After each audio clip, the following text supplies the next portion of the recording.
satu tanggung jawab negara adalah memberikan bantuan hukum kepada rakyat bila membutuhkan. Karena itulah ada nomor hotline, dan hotline-nya memang hotline pengacara gratis, sehingga singkatannya adalah hotline Paris. Nah, saya juga udah komunikasi sama Bang Hotman Paris. Responnya gimana? Dan responnya positif. Dia bilang malah saya sudah posting terus Pak Anies, ya. Dan saya nanti akan ajak beliau, mungkin salah satu pengacara pertama yang akan diajak. Terinspirasi dengan Hotman dan dia minta dukungan. Okay? Jadi Anies tadi telepon saya, dan tentu nama apapun dipakai saya tidak keberatan. Kan tujuannya kan untuk tujuan baik, ya. Jadi nggak masalah, nggak usah diributin itu, mau Paris kayak mau Hotman kayak.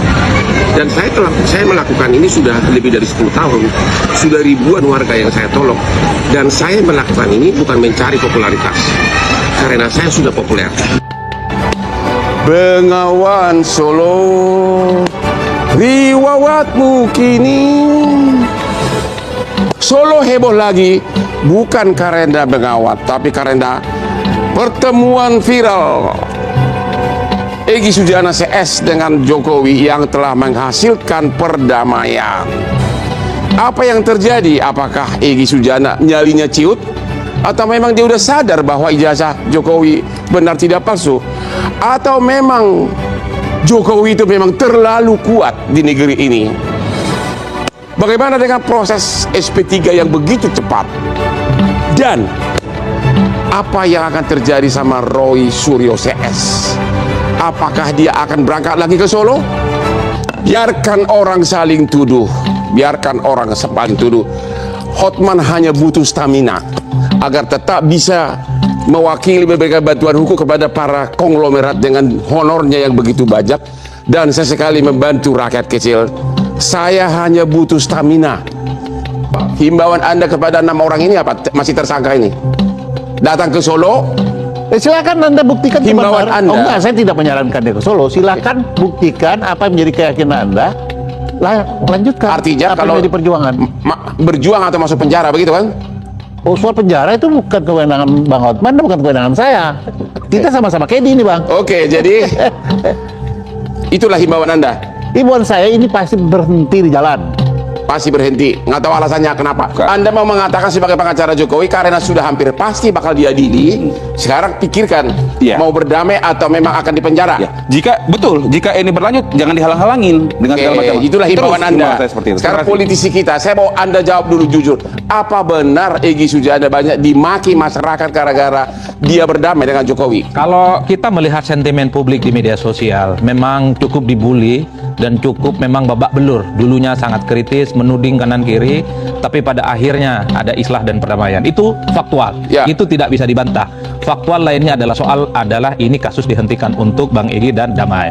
Nah, tentu Bang Hotman untuk membalik keadaan, kita yang melihat dari jauh, kawan-kawan yang statusnya masih tersangka, itu jangan seperti Bang Egy. Buktikan ini di pengadilan, buktikan ini secara hukum, bahwa apa yang dilakukan oleh Bang Egy itu tidak benar. Dalam negara hukum, isu serius tidak boleh dipadamkan dengan stigma, tidak boleh ditutup dengan narasi sudah selesai tanpa proses terbuka. Apalagi ketika menyangkut dokumen akademik seorang kepala negara, simbol kejujuran, integritas, dan teladan publik. Anies Baswedan memahami. Oke teman-teman, kembali lagi bersama saya di channel ini. Mari kita saksikan bagaimana tanggapan para netizen tentang cuplikan video tersebut. Jadi teman-teman, ya mungkin kata mereka di sini itu jemput paksa Mulyono untuk menunjukkan ijazahnya di Pengadilan Negara Surakarta, karena Mulyono inilah adalah pokok permasalahan yang paling besar di Indonesia. Makanya dia dijemput paksa untuk menyaksikan ataupun menunjukkan ijazah di pengadilan. Nah, jadi teman-teman, orang yang sangat bodoh yang bela ijazah palsu, maju terus pantang mundur ungkap ijazah palsu. Ya, jadi semoga orang-orang di Indonesia mau membela yang membongkar kejahatan Jokowi ini. Jadi teman-teman, rakyat jengkel dan tidak percaya lagi sama pemerintah. Ya, ijazah yang gak berani diperlihatkan hanya untuk menggadu domba anak bangsa. Hati-hati pakai gaya baru yang mau menggadu domba. Nah, kemudian ijazah Jokowi harus terungkap seadil-adilnya. Jika palsu, Jokowi bikin gaduh negara ini. Nah, jadi Jokowi lah ketika palsu ijazahnya itu, maka Jokowi adalah pokok permasalahan. Nah, jadi ketika asli, maka yang membuat amburadul negara kita adalah RRT. Ya, jadi semoga ataupun mereka yakin bahwasanya ijazah Jokowi itu memang sudah palsu dan sudah terbukti palsu. Jadi teman-teman, geng Solo otaknya pada stres, makasih omongannya ngalor ngibul, jadi pembohong kelas dunia. Nah, kemudian hukum harus tegas, adil, jujur, sesuai kebenaran secara terbuka supaya tidak menimbulkan fitnah yang saling curiga.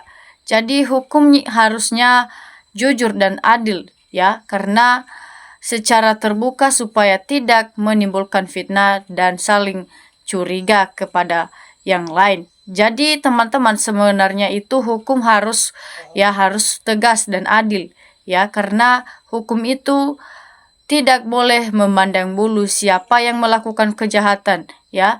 Maka Indonesia diperjuangkan bukan untuk koruptor dan para penjahat ya, tapi ingat, Indonesia diperjuangkan untuk kesejahteraan dan kemakmuran seluruh rakyat Indonesia ya. Nah, kemudian baru kali ini ratusan juta pelayar Indonesia atau dunia hanya satu orang ijazah yang pakai kacamata pada sehari-hari, tidak pakai kacamata itu saja sudah jelas.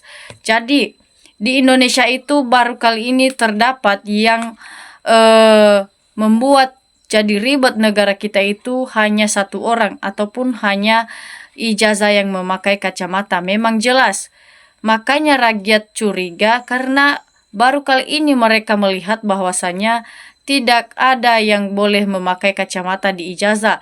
Maka karena mereka sudah mengetahui bahwasanya ijazah Jokowi itu memakai kacamata ataupun foto yang ada di ijazah Jokowi itu sudah memakai kacamata, tapi sebelum-sebelumnya ataupun yang sudah S1 itu ataupun yang sudah sarjana itu tidak pernah memakai kacamata pada saat foto ijazah. Jadi itulah kecurigaan para ahli yang mau membongkar ijazahnya ini ataupun para masyarakat Indonesia.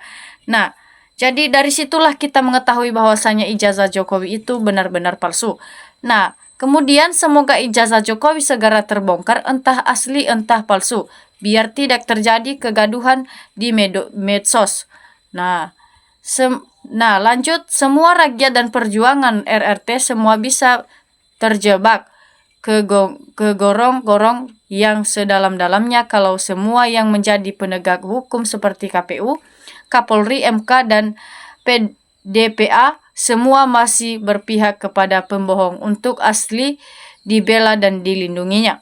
Nah, kemudian teman-teman harusnya dimenangkan yang jujur bukan yang munafik. Jika salah satunya harus menjunjung kebenaran.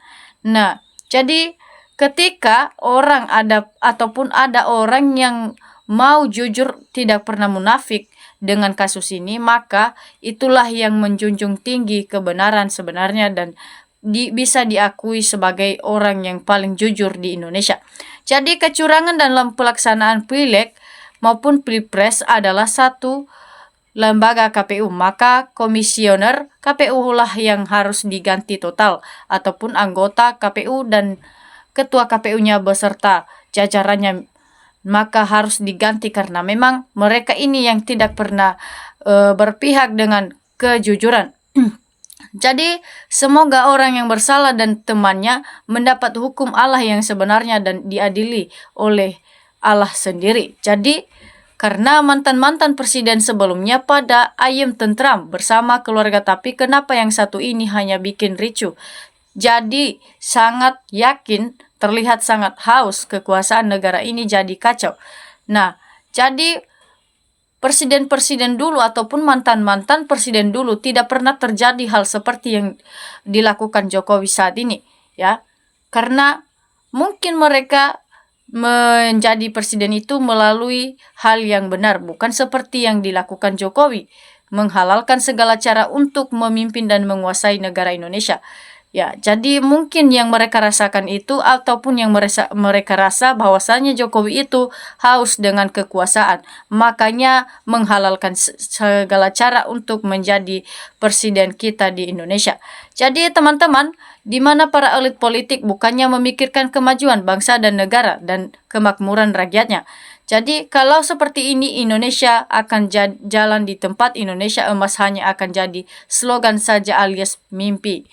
Nah, jadi ketika masalah ini masih belum terselesaikan, maka Indonesia mimpilah. Jangan pernah berkhayal untuk menjadi maju negara ini, karena masalah ini masih belum terselesaikan. Nah, betul-betul harus sampai pengadilan, biarkan ijazah palsunya ditunjukkan di pengadilan. Karena ijazahlah yang membuat jadi heboh negara Indonesia. Nah, kemudian analisa rakyat sudah tahu mana yang benar, tapi rakyat tidak percaya hukum Indonesia, hukum sialan yang biasa dibayar. Jadi makanya hukum di negara Indonesia jadi tidak pernah bisa ditaati karena mereka itu bisa dibayar dan bisa memakan uang dari sogokan siapapun. Nah, jadi semoga tidak memakan uang dari sogokan siapapun, maka negara kita jadi maju terus. Nah, kemudian anak kecil saja tahu, fotonya saja berbeda. Memang yang bela itu pikirannya nggak waras. Rakyat ijazah palsu diusut langsung penjara hari kelat orang Jokowi tipu bohong CV. Jadi anak kecil saja yang menilai foto ijazah atau foto yang ada di ijazah Jokowi itu bisa membedakan ya mana foto Jokowi yang asli ataupun foto yang ada di ijazah itu. Dia bisa membedakan bahwasanya itu berbeda, memang betul ijazah Jokowi itu adalah palsu. Nah, mengapa para penegak hukum ini bisa jadi buta?